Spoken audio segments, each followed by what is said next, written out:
Tara sa SNR, mabuhay, ako ito si Eds at welcome sa panibagong AIDS Storya.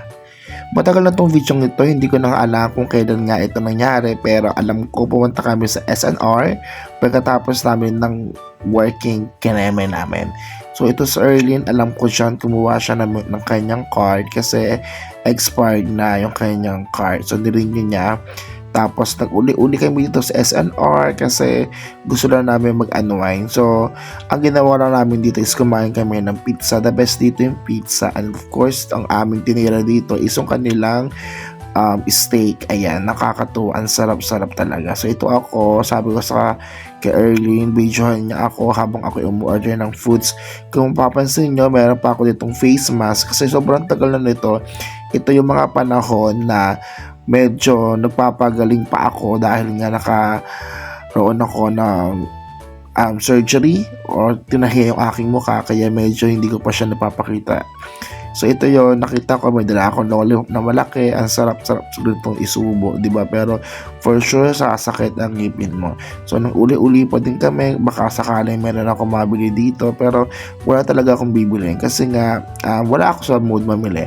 Ayan, so nang uli-uli lang ako, tinanong ko lang kung ano meron dito sa SNR, bakit ba ito dinadayo and whatsoever. Ayan. So, habang lalakad ako, nagpabisyon na din ako para aesthetic. At ito nga, napakamura ng mga bilihin dito. Ayan, di ba? Kung mahilig ka dito, bumili ka na dito. Ayan. Naglakad-lakad lang kami at bumili ng ilang mga tinapay, chicheria. Kasi, sayang din naman yung punta namin dito. Dito na kami, bakit hindi pa kami bumili? Nakakatawa lang talaga dito mamili, no? Ang sarap siguro mamili dito ng araw-araw, di ba?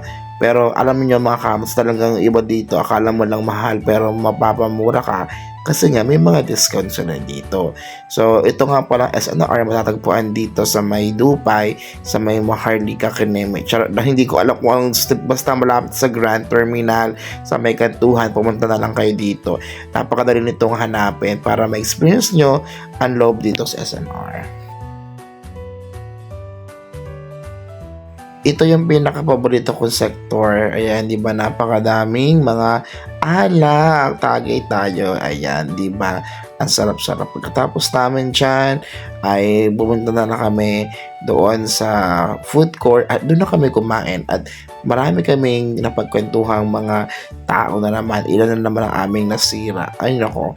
Ayoko na dito sa mga alak. Tara na, kumain na tayo. Bilis. Ayan. So, di ba, napakamura ng mga alak na yan. Kaya talagang kung gusto mo uminom, bumili ka na lang dito ng alak sa social ka pa. O, di ba? So, nagkukwentuhan lang kami dyan. Nanakad kami. Kasi nga, wala naman talaga kaming gagawin. Katulad ng mga sinasabi ko ngayon sa video ito, hindi ko alam kung ano nga ba talaga sasabihin ko. Kasi, ang tagal-tagal na nito. Pero, ang sarap na itong Chivas na ito. Ang sarap nito. Tara, ayan.